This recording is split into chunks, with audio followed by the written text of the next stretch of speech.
Hello po mga kababayan, this is Nancy Bicolana.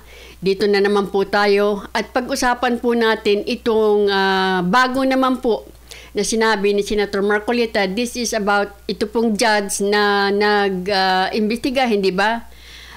Dito daw po sa tinanggihan or dininay na perma nitong abogado. Hindi ba? Natapos na nga yung kanilang pag-iimbestiga at nag-recommend na nga daw po siya ng pagkumbaga mag-imbestiga more ang DOJ. Di ba? DOJ yata yun. But dito po mayroon pong panibagong sinabi si Senator Marcolita tungkol dyan. Papanoorin po natin ang video.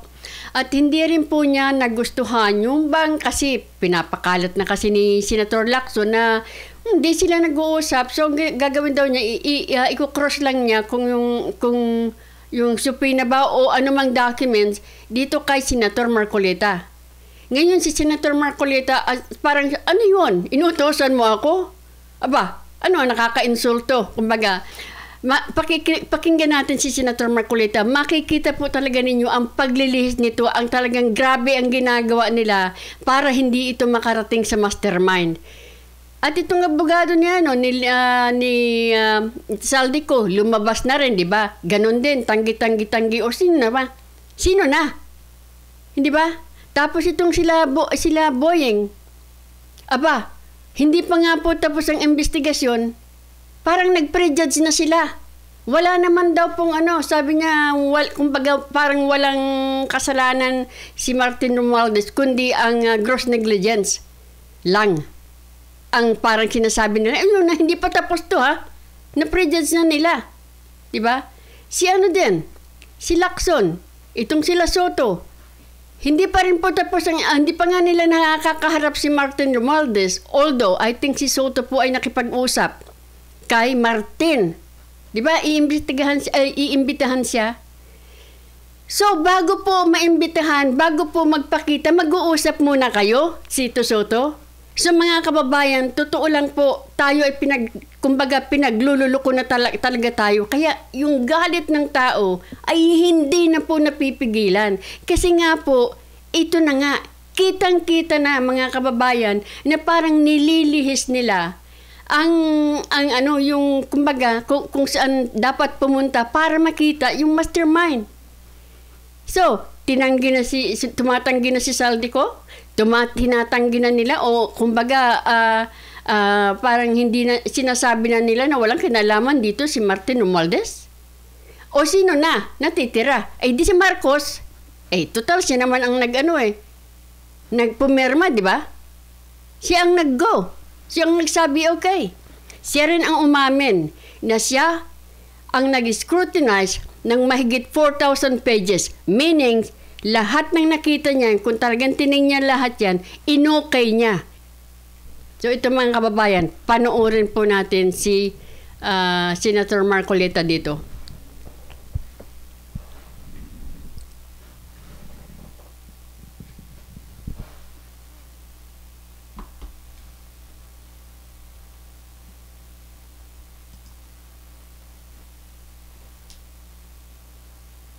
Ano kaya?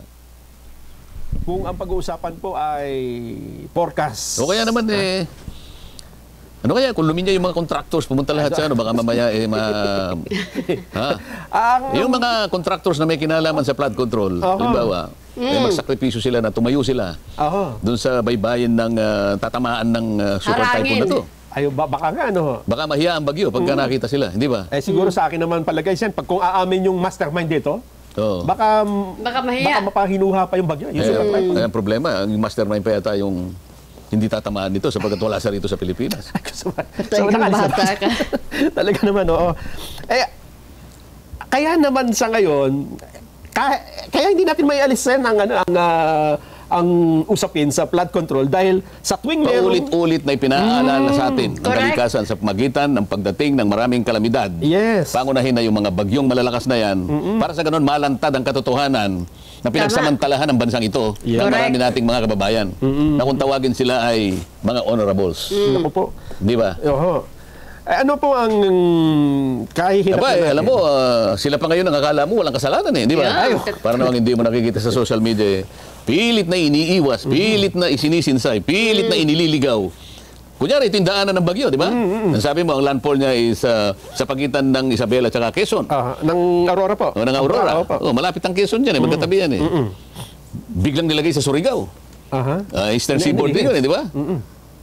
Alam mo yun eh, sapagkat dahil siguro sa laki ng nagawang kasalanan, siguro yung iba, maaaring paunti-unti ay tinatamaan na rin ang kanilang mga konsensya. Sa hiya, gumagawa ng paraan. Para sa ganun, yung totoo mapagtakpan. Yan ang nangyayari ngayon eh. Ito ang mas lalong kakilakilabot. Ginawa mo na nga ito sa bansa mo, nagkasala ka na sa bansa mo, yun na nga. ito ang naging kahihinatnan, kamatayan ng maraming Pilipino. Hindi natin sinasabi na dapat nangyari ito. Nalulungkot lahat tayo sa nangyaring ito. Ngunit, may koneksyon eh. Totoo. May koneksyon eh. Kaya nga, sinasabi natin, ang dami nating mga opisina na may kinalaman dyan. Meron tayong Civil Defense Authority yata yun. O ano na yung sa Civil Defense? Office of the Civil Defense, OCD. Office of the Civil Defense. Meron tayong NDRRMC. Ito yung mga ginagamit ng mga pangunahing mga ahensya para sa ganun, ma-mitigate man lang, ma-prevent, ma-minimize yung epekto ng ganitong kalamidad. DPWH, sila may kasangkapan para sa ganun ay makapaghanda ang mga tao, mga komunidad, DSWD sa mga provision na kakailanganin kung sakasakaling lumala ang problema. Pero hanggang ngayon yung kasapatan na yun, nasira lahat yun sapagkat malala ang epekto ng kalamidad sapagkat yung mga ipinundar na mga proyekto na ang layunin ay pigilan, imitigate ang resulta ng lahat ng ito, lalong nagpalala. Ngayon, sinisikap nila ngayong ilihis sa pangyayari na para bang walang nangyari. Kamukha din sa Cebu. So sinasabi na hindi naman ito yung ang dahilan ito tsaka ganyan. Maraming mga pamamaraan ang ginagawa nila. Ito yung mas nakakakilabot ngayon. Ang buong akala nila sa kanilang ginagawang ito ay matatakpan, makakalimot at magpapatawad ang taong bayan. Ang isa pang sinisisi yung Dolomite dyan eh. Sen. Ito pa po mga kababayan. Bakit ganon? Natandaan ninyo noon na nagbumabaha dyan sa Manila? Anong ginagawa nila sa Davao City? Diba? Vince Dizon? Ngayon na naman mga kababayan, binabagyo, binabaha, daming namatay dyan sa Cebu, tapos nasa Davao na naman kayo. Alam po ninyo, nananadya na po kayo eh. Tapos sasabihin ninyo yung mga tao nagagalit na parang kumbaga inaakusahan ninyo na kung ano-ano. Pero bakit ba nagagalit ang tao? Dahil tingnan mo ginagawa ninyo. Hindi nyo nga mahanap, ito pa po, yung isang, yung mamaya, yung hindi daw nila makonek, yung DPWH sa proponent. So mga kababayan, parang hindi makita kung sino may sala. Or hindi makita yung koneksyon. So anong ginagawa ninyo? So talagang kayo mismo ang gumagawa ng paraan parang lalong galitin ang taong bayan. So wag ninyong bibintangan na ang mga kababayan nating nagagalit, kasalanan pa nila ngayon ang nangyayari sa ating bansa. Hirap na po eh. So, ang ginagawa nyo kasi, kung sino man ang tumutulong na mahanap o i-call out kayo, yung panghinahabol ninyo. Imbes na makinig naman kayo kung bakit sila nagagalit. Kung bakit nagagalit ang taong bayan. Diba? Anong ginagawa nyo sa Davao? Walang problema. Ang problema nandun sa Cebu. Ang daming namatay. Ang daming inanod. Diba? Mga pamilya. Yan po mga kababayan. Again, Mother Nature. Paulit-ulit pong ipinapaalala sa atin na huwag nating kakalimutan ang ginawa nila sa ating bansa. Ninakaw po nila ang pera na dapat ay naka-mitigate man lang dito sa flood. Diba? Para ma-mitigate, maayos man lang. O medyo hindi man lang grabing ganito. Somehow. Kung hindi po nila ninakaw. Kaya nga po, sino ba? Si Congressman Barsaga ba yun na sabi, diba?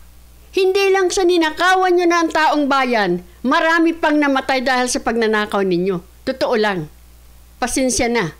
Totoo naman yan. Ito lamang ang manifestasyon kung paano nila, kung di ako nagkakamali, nung nakaraang Biyernes, diniscuss natin yung tinawag nating grand design Yes. para pagtakpan lahat ng mga bagay Ayun nito. na nga. Di ba? At merong 5 bahagi na tayong discuss doon. Baka may gusto ko pang sabihin. Ito ang isang nagbigay sa akin ng isang malaking tanong, Sen, ha? May pahayag ang ICI, yung mismong chairperson nito, si Ayun na nga. dating Justice Andres Reyes Jr. Ang sabi niya, nananawagan ng ICI sa publiko. Kasi hindi namin, etong sabi niya, Sen, ha? Hindi namin ma-connect. Ay, yung mga ayun na DPWH nga. official na nagkutsabahan para magkaroon ng mga ghost project at irregularidad, anomalya. Hindi daw nila ma-connect ang DPWH sa sino mang mga proponent, wala silang ma-connect. So, ibig sabihin, wala silang ebidensya, Sen. At ang kanilang panawagan, Sino ang nagsasalita dyan? chairman po ng ICI, Andres Reyes Jr. Kaya ang kanyang sabi, nananawagan kami sa lahat na ng posibleng may alam, whistleblower, lumapit kayo sa komisyon, tumulong kayo sa pangalap ng ebidensya. So naghahanap ng whistleblower. Opo, ang ICI. Di ba yung Blue Ribbon Committee, sa nung panahon ko, nakahanap ako ng whistleblower eh. Ay nga, tama. Ayaw naman nila suportahan. Si una nun, yung mag-asawang Diskaya. Yun lang kasi Nagturo ang paraan. Mabuti na lang, ngayon, nararamdaman ng ICI yung hirap kung paano kumonekta. Kung totoong nahihirapan sila, hindi ko sinasabing nahihirapan. Oo. Kung totoong nahihirapan sila na i-connect yung isang opisina sa isang proponent, nasa sa inyo yun di ba? Kaya lang, dito mapapatunayan sapagkat nananawagan sila sa tulong ng sino mang whistleblower. Sapagkat whistleblower lang talaga ang makapagsasabi, makapagtuturo. Dahil yung whistleblower, kasama siya doon sa katiwalian. Nakita niya. O ngayon, dahil mga contractors naman, inaamin na may kinalaman sila at sila naman ang pangunahing kasangkapan para isakatuparan yung pagpapagawa, pagtatapos ng mga flood control. Ang nangyari nga lang, hindi naman ginawa sang-ayon doon sa design, sang-ayon sa specification, at sang-ayon sa materialis na kailangan.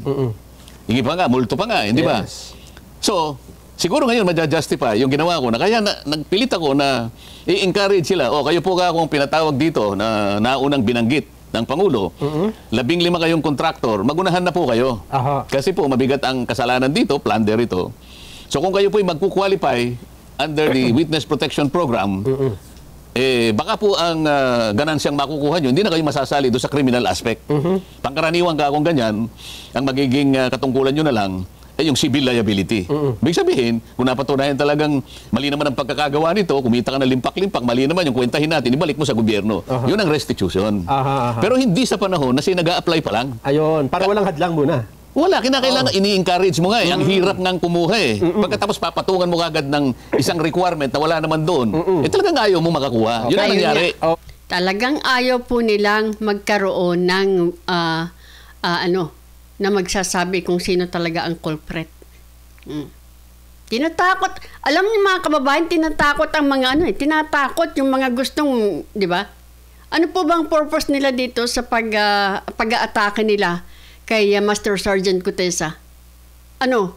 Pati pag-aatake nila kay Senator Marcoleta. Lahat-lahat na sila.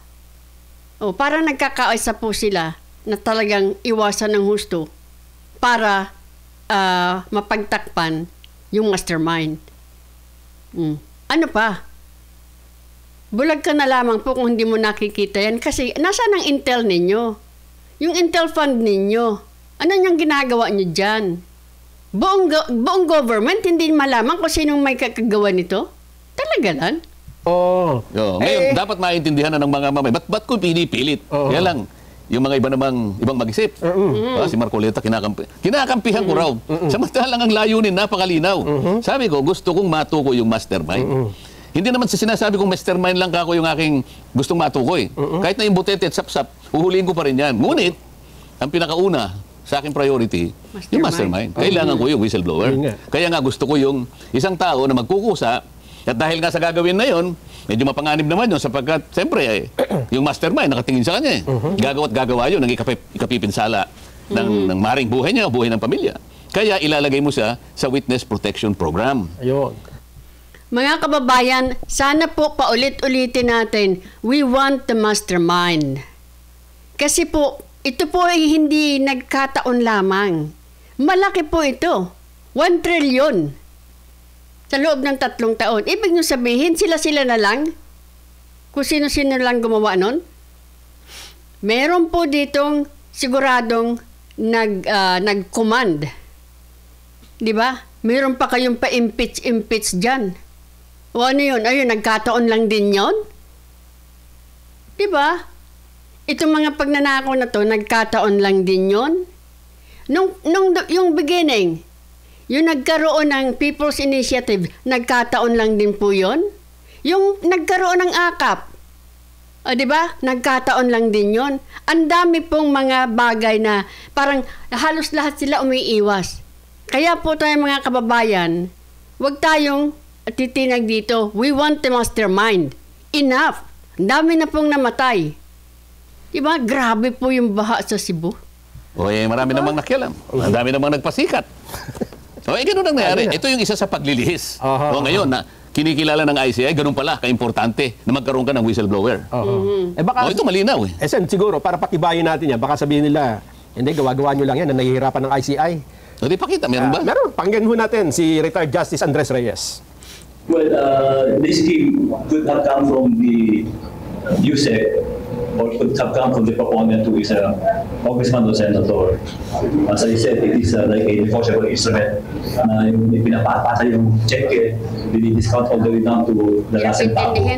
So, ikaw yung proponent, you look for your favorable engineer in the DPWH who will allow you to get 25%. So, pag nakita mo na yun, you talk to him, and pag sinabi ng engineer na, sige, 24, kaya ko magbigay ng 35%, ibibigay sa kanya yung kontrata.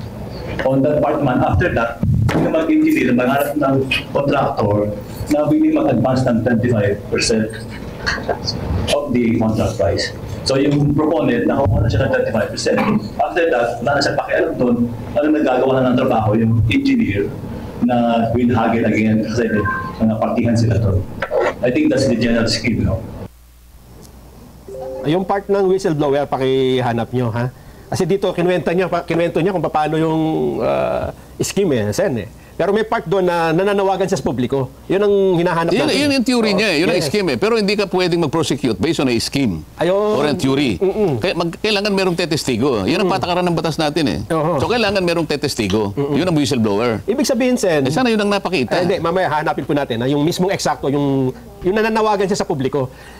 So, mabubuo na po ang sa isipan natin kasi dati hindi mo maintindihan pa noon na parang maniniwala sila sa sinasabing ang baka gusto nyo proteksyonan ay ang mag-asawang diskaya, pero right now pagkatapos ng mga development na ito marirealize mo mukhang meron yung mga gustong wag maituro yung mastermind. Hindi po mukha. Talagang nakikita na natin sa mga aksyon nila. Biro mo mga kababayan, imbes na tulungan si Senator Marcoleta at si Master Sergeant Cotesa sa mga nangyayaring ito, inaatake nila, di ba? Nakita ninyo. Pero sino po ang kanilang parang binibaby?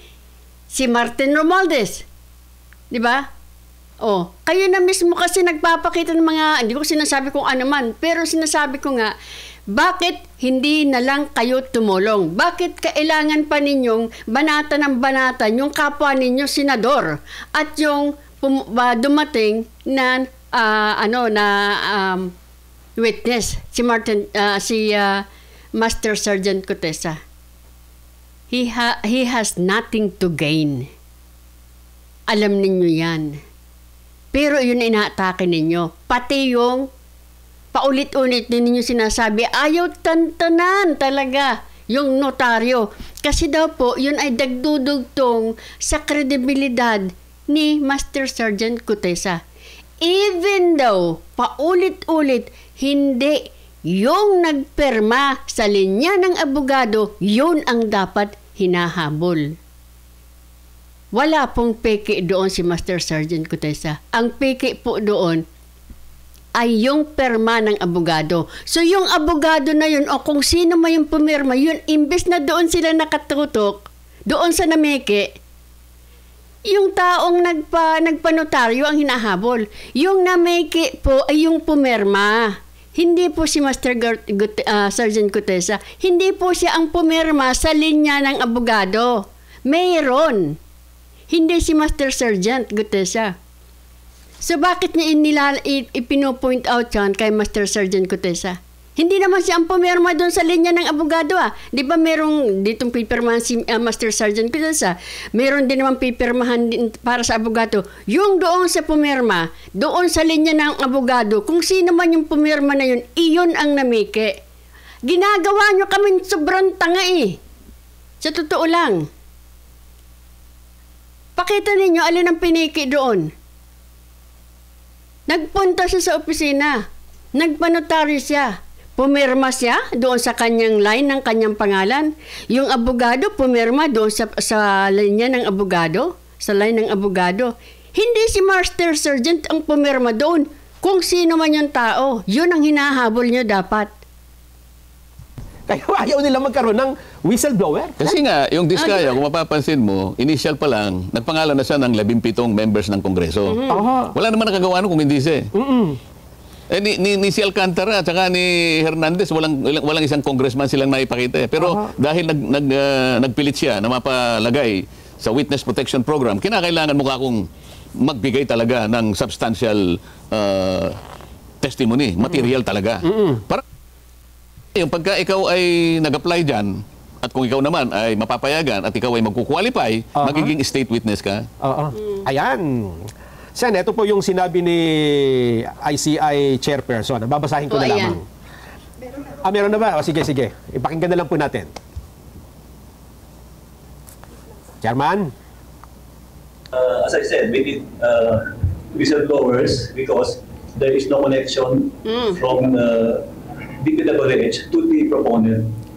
We have not connected with the proponent. So maybe it will be the ombudsman that can gather the evidence to connect these people charged to the proponent. Because it's hard naman to just say that a case is... Ayun, malinaw nga yan. Sabi niya, nahihirapan siyang i-connecta. Yes. Sa pagitan ng proponent, yung may kinalaman doon sa pagpapatupad ng project, at saka yung empleyado ng DPWH. So, mangangailangan ako kanya ng whistleblower. Yes. So, itinos niya sa ombudsman. Baka ang ombudsman, may magagawa siyang paraan tungkol dyan. So, sa mga tweet, pinatutunayan nila na tama yung direksyon na ginawa ko. Dahil nga napakahirap para lang magpasingaw ka. So, bibigyan mo siya ng bibigyan mo siya ng insentibo. Di ba, meron kang protection. Ang estadong magbibigay sa'yo ng protection, kaya sabihin mo na yung gusto mong sabihin. Yun naman yung tuntunin Yun ang layunin ng batas. Gusto ng Estado, magtagumpay siya sa pagpaprosecute ng mga may kasalanan. Yung mga tibali. Kaya, in exchange for that, bibigyan niya ng protection So yung batas na yun, kung makikita mo sa title pa lang, sabi ko nga, patungkol yun sa protection at benepisyo nung taong nag-a-apply na maging state witness. Pagkas nag-a-apply pa lang, para ikaw mag-a-apply ka pa lang ng trabaho, ang kailangan lang, ito yung edad mo, ito yung ganito. Pagkatapos maglalagay ka ng requirement na wala doon, bayaran mo muna yung utang mo kay Pedro bago ka makapag-apply. Wala namang ganun Doon sa batas. Doon sa batas.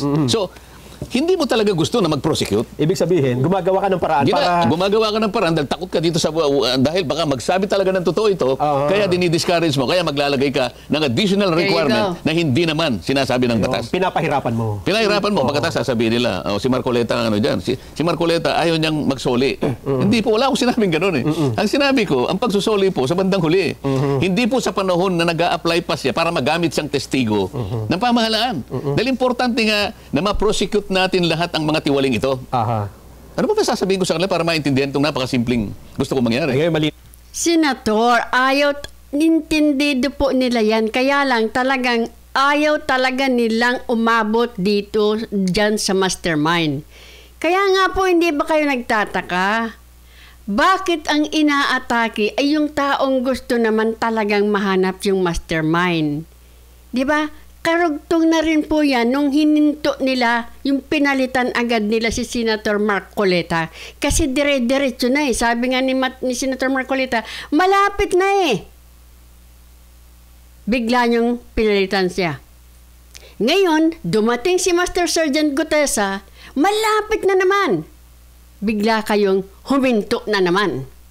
Di ba? May pa-resign ka pa, Senator Lacson. Di ba? Nagtagal-tagal kayo, tapos yung pagbalik mo, atake ka na naman. Gutesa na naman. Notaryo na naman. Di ba? Sen, iwanan natin yung parte na yon. lumitaw ang isang whistleblower na hindi inaasahan ng lahat. At ito, mismo nakakita ng pag-deliver ng maleta-maleta. Anong pangalan niya? Ang pangalan niya ay si Sergeant Orly Gutesa. Oo. Kilala ko yan. Anong ginawa nila? Bandang huli, Sen, ay hinanapan ng maraming butas. Sa halip na, sabi nga ng iba, bakit teka muna, parang may mali. Nagsusumbong siya. Anong parang may mali? Sabi kasi, nagsusumbong may sinusumbong siyang krimen, may naganap na nakawan doon, no? Ang ginawa nung nag-iimbestiga, teka, patingin ng ID mo, sino ka? Taga saan ka? Nasaan ka nung ganito? Diba? Peke yung ID mo. Oo, parang si Saito. Si Saito pumunta sa'yo. Sir, sabi niya sa'yo, ito pong, nakita niyo po yung taong yon? Yung pong naka-jacket na yon. Magnanakaw po ng kalabaw yun. Yun. Pero ingatan nyo lang po ako. Sinasabi ko lang po sa inyo. Nagsusumbong lang ako. Ang ginawa mo kay Saito, halika rito. Kagaya na sinabi mo, taga saan ka? Nasama ka ba? Para ba siyang uusigin mo pa eh? Nasasabi niya, Mariosip naman na tao to. Tumutulong na ako sa Estado para ang komunidad ay maging protektado, mawala yung magnanakaw ng kalabaw. Ako pa pala. Ako pala ang babalikan nito. So paano may encourage ang isang tao na gustong tumulong para lang maisantabi na natin ang kawalang hiya na pinasimulan ng mga taong ito? Eh yung kinakasangkapan ng gobyerno at voluntaryo na nga silang lumalabas, sila pa inuusig mo. Yan ang isa sa pamamaraan nila. Ano sinabi? Yung notaryo, ano? Eh, yung una-unang sinabi ay, teka muna, sabi ng abogado, hindi ko naman pirma yan eh. Hindi ko pirma yung notaryo, peke yung notaryo. Therefore, peke yung salaysay. Yan. Peke yung dokumento daw eh. Sinong maniniwala sa kanya? Ay, ako naniniwala hindi niya pirma yun eh. Pero ngayon, ang common practice, pumunta ka sa mga lugar na napakaraming nagnonotaryo. Halimbawa, yung paligid na City Hall. Kahit sa munisipyo, ay nakahilera yung mga notaryo publiko. Di ba? O ibibigay mo lang ang papeles mo. O pagkatapos, magkano po? 150 o kaya 200. Totoo po yan. O bibigyan niya na sa'yo, nakatatak na. Babalikan ka ba noong nagpanotaryo? Ay, hindi. Sir, bago po ako umalis, pwede bang malaman ko talaga ikaw pumirma rin? Kayo po ba itong abogadong ito? Walang ganon sa totoong buhay. Walang ba? At saka, halimbawa, sa kaso ni Gutesa, saan naman kukuha ng pantatak si Gutesa? Bakit niya pepekein yung notaryo? Hindi yung pagpapagawa lang ng pantatak. Madali naman magpanotaryo. Sa magnanakaw ng dry seal na pinangganyan niya doon sa, di ba? Ayun lamang pangalan ng yung lugar. Meron din yung Manila, halimbawa, kaya Quezon City. Maliit lang yun eh. Gaganon mo eh. Tapos gaganon. Saan niya kukunin yun? Di ba? Ano naman ang motibo ni Gutesa na mameki pa ng notaryo? Notaryo nga. Anong kikitain niya ron? Di ba? Pwede naman magpanotaryo talaga. Pero si Gutesa, sinabi ko, he is the most credible witness ever produced by this committee. Sinabi ko sa kanila. Why? Gutesa has everything to lose. He has nothing to gain. Alright. Nilagay niya sa panganib ang buhay niya at ang buhay ng pamilya niya. Alang-alang sa pagmamahal niya sa bayan. Pero anong ginagawa sa kanya ngayon? Inuusig siya. Hinahanap kung nasa, nagtago yung tao pansamantala yata. Dahil nga, may patong pangayasa sa ulo yun eh. So sino ngayon? Hindi pa ba nahalata ng taong bayan? Yung talagang gustong magsabi. Kung nasaan yung pinakamalaking isda, yun ang pinagtatakpan. Yun ang inuusig. Yun ang ayaw suportahan. Kulang na lang na ikulong eh. Kulang na lang na, sabi pa nung yung kakilala mo na senador, he might be liable for perjury. He might be liable for falsification of the notary or blah, blah, blah, blah, blah, blah. Kinasangkapan pati yung judge ng nila. Kakasuhan pa. Mamaya, ikukwento ko kung anong pamamaraan ang ginawa nila. Ayun nga. Saan nagtataka nga ako dahil si Gutesa, hindi ba, tumestigo. So ang una nakita nila, notaryo. Pero lately, mukhang pati brand yata ng maleta. Kino-question. Diba? Kino-question na. Dahil sabi ng isang... So hindi sila interesado talaga na mapagsino kung sino talagang mastermind. Lahat ay gagawin para lahat, kahit sino ang gagawa ng paraan, nalilitaw, ganyan ang gagawin namin sa inyo. Diba? So madi-discourage lahat ang mga tao nalilitaw sapagkat ganun ang kanilang gagawin. Yun na nga po ang purpose. Di ba? Banatan ng banatan si Master Sergeant Gutesa para kung sino man sa inyo ang magtatangkang lumabas para magturo-turo at baka maituro yung mastermind, humanda kayo. Pwedeng ilabas. So, masasabi ba natin na ang mga taong ito interesado na malaman ang totoo? No? Ang pinagmulan ng lahat ng ito, sino ang may kasalanan nito, sino ang promotor nito, sino ang author ng lahat ng ito, interesado ba sila? Mukhang ang interest nila, Sen, ay makaligtas sila. pigilan magsalita. Makaligtas sila. At ngayon nga ay nililin lang nila yung mamamayan, ibinabaling sa iba't ibang mga pamamaraan, di ba? Dinadaya para lamang mapagtakpan ang kanilang mga gagawan. Marami pa eh. Kaya hindi na rin nagtataka ang mga babae natin na... Pati nga ako, hindi ba? Siyempre kayo mismo. Pati Kayo ako, nagsusulong ito. akalain mo doon sa resolution ng judge, pati raw yung nag-present ngayon Diba? Saan ka nakakita, Judge, ito ng Maynila? Ay maring Saan ka damay. pati ikaw yung gumamit nung peke na notaryadong dokumento. Ay, may pananagutan dyan. Isipin mo. Parang akala mo, hiniling nung abogada na gano'n ang gawin ng judge, kailangan panghimasukan. Judge, pwede bang advisean mo ako sa magitan ng iyong bihasang pananaw tungkol sa batas na pati ba yung gumamit na nga ito, may kinalaman. Akala mo, merong ganong issue. Alam mo, yung paggagawa ng isang order, depende lang kung anong hinihingi ng issue. Ang issue lang, yung bang pirma na yan ay totoo, hindi na kanya. Yun lang. So napatunayan na hindi. Dahil nga hindi nga siyang pumipirma talaga. Meron siyang taga-pirma. Kagaya ng nangyayarang common practice ngayon.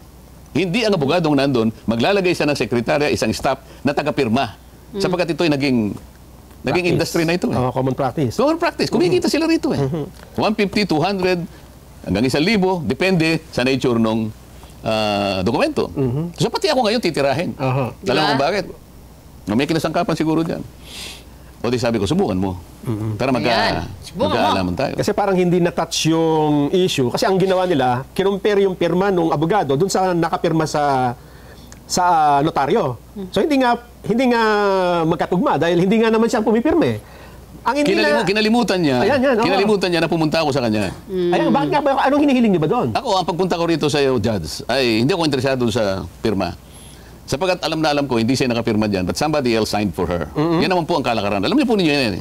Ang gusto ko lang po, bigyan ninyo ako ng sample na ninotoryado niyang mga dokumento para sa ganun maikumpara ko. Yun lang po yung pinunta ko rito. Kasi kapag nakakita ako ng dokumento na pareho din, kung ano yung notarial details nito, pati yung lugar, lalong-lalo na yung pirma, kung sino man yung pumipirma na yun, sapat na po sa akin yun Halimbawa, binigyan niyo ako ng 10 sample. O Judge, nakita nyo naman, halos pareho. Sa akin na-establish na, hindi nga pirma, pero somebody is signing for her. Malinaw ito Sabi niya, hindi po sa Supreme Court po kayo hihingi. O di, okay lang. Total naman, iniimbestiga, baka ako ganun ang gagawin. Sabi ko, pinakiusap ko na ikumpara. Alam mo ang ginawa?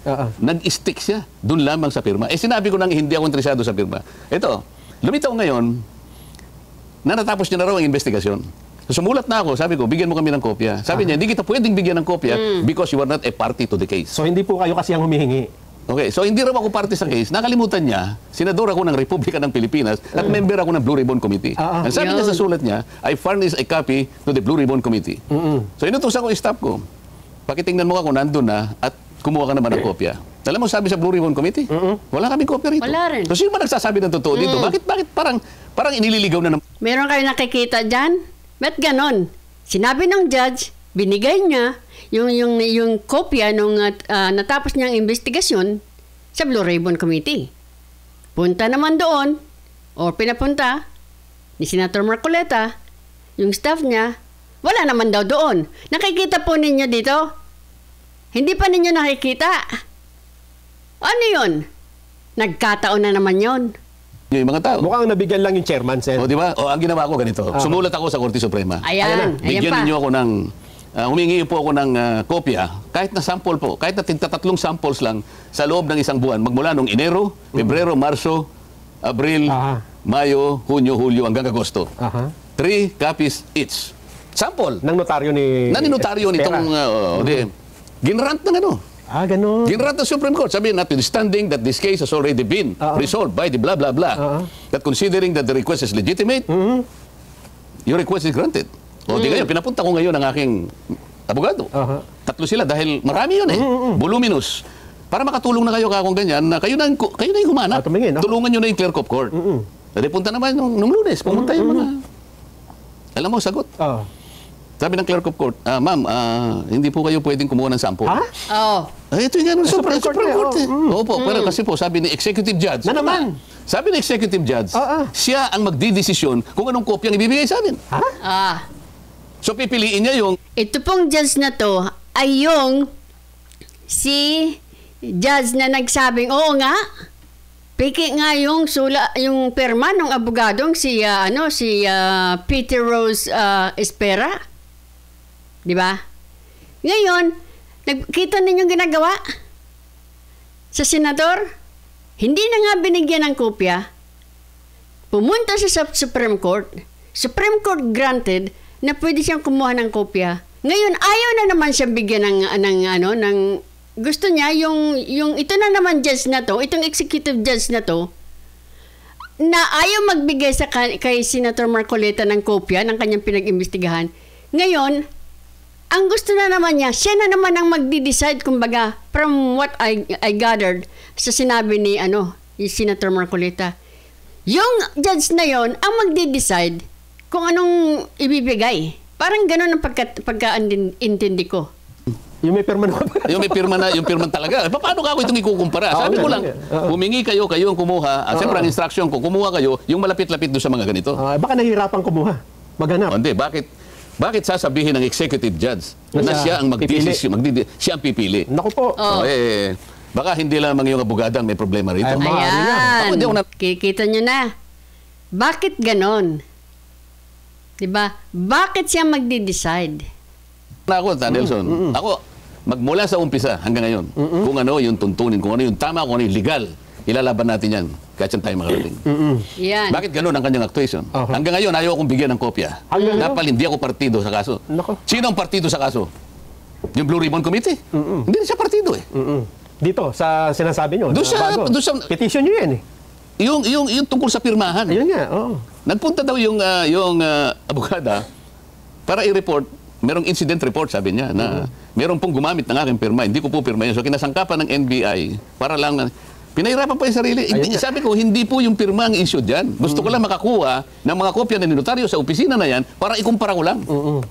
Meron na po kasi akong isang kopya eh. So, pati sa notaryo, linilihis pa rin yung ano. No, yan ang sinasabi ko, kung gaano kalawak ang kanilang pamamaraan, kinasangkapan ng lahat. Diba? Hindi ako, wala akong tina-charge dito, Nelson. Pero sa nakikita ko, yung aking request na mismong Korte Suprema na grant, humihingi lang ako ng sample. Bakit sasabihin ng executive judge, siya ang merong karapatang magdesisyon kung anong sample ang ibibigay niya sa akin? Diba? Anong klaseng katuwiran niya? O yan isang example. Meron ka pa yata? Hindi po pala yan, ano? Ngayon lang namin nalaman yan, ha? Kaya pinapaalam ko ngayon sa buong Pilipinas. Gusto niyong palakihin natin. Hindi po ako nagpapalaki, kayo po, ha? Simple lang po ang aking request. Pwede po bang maikumpara lang? Pinayagan ako ng Korte Suprema pagkatapos ikaw ngayon ang magiging dahilan para hindi ako, ikaw ang magdesisyon, ikaw ang magdi-decide. Bakit? Sinabi ba ng Korte Suprema, ikaw ang mag-decide? Sinabi ba? Baka alam na niya na mapapahiya siya. Ikaw ang nagsabi niyan. At posible, natutuon sinasabi mo. So ba't niya pipiliin? Kasi Sen, may lumabas ng ibang notaryo na ganun talagang pirma nung... Kaya nga, ito yung di ba? Di ba? Pinakita nga natin kanina, saan galing yun? Ano pa yung mga ng pagtatakip? Panlilin lang. Para iligaw ang taong bayan. Ano pa? Meron pang isa, Sen.